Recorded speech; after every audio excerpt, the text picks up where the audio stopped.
جب بندے کو قبر میں دفنا دیا جاتا ہے تو منکر نکیر دو فرشتے زمین چیرتے ہوئے آتے ہیں.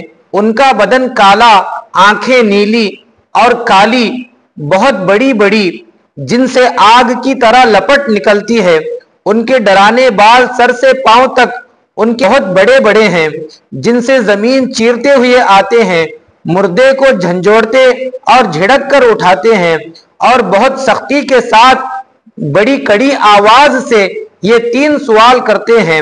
مر رب کا، یعنی تیرا رب کون ہے؟ ما دین کا، تیرا دین کیا ہے؟ ما کنت تقول فی ھذا الرجل، ان کے بارے میں تو کیا کہتا تھا؟ مردہ اگر مسلمان ہے تو پہلے سوال کا یہ جواب دے گا کہ ربی اللہ، میرا رب اللہ ہے، اور دوسرے کا دین الاسلام، میرا دین اسلام ہے، اور تیسرا یہ دے گا کہ ہوا رسول اللہ صلی اللہ علیہ وسلم، یہ اللہ کے رسول ہیں، اللہ کی طرف سے ان پر رحمت نازل ہو اور سلام.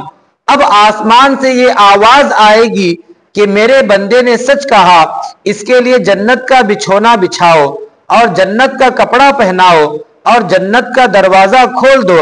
اب جنت کی ٹھنڈی ہوا اور خوشبو آتی رہے گی، اور جہاں تک نگاہ پھیلے گی وہاں تک قبر چوڑی چمکیلی کر دی جائے گی، اور فرشتے کہیں گے سو جا جیسے دولہا سوتا ہے. یہ نیک پرہیزگار مسلمانوں کے لیے ہوگا، گناہ گاروں کو ان کے گناہ کے لائق عذاب بھی ہوگا ایک زمانے تک. پھر بزرگوں کی شفاعت سے یا ایصال ثواب اور دعائے مغفرت سے یا محض اللہ کی مہربانی سے یہ عذاب اٹھ جائے گا، اور پھر چین ہی چین ہوگا. اور اگر مردہ کافر ہے تو سوال کا جواب نہ دے سکے گا اور کہے گا ہاں لا ادری، افسوس مجھے تو کچھ معلوم نہیں.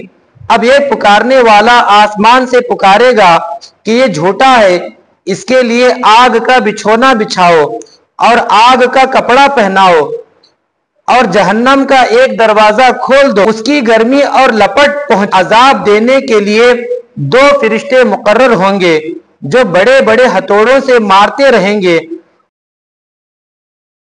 اور سانپ بچھو بھی کاٹتے رہیں گے، اور قیامت تک طرح طرح کے عذاب ہوتے رہیں گے.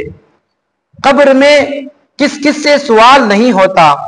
آگاہ رہے کہ حضرات انبیاء علیہم السلام سے نہ قبر میں سوال ہو، نہ انہیں قبر دبائے، اور سوال تو بعض امتیوں سے بھی نہ ہوگا، جیسے جمعہ اور رمضان میں مرنے والے مسلمان.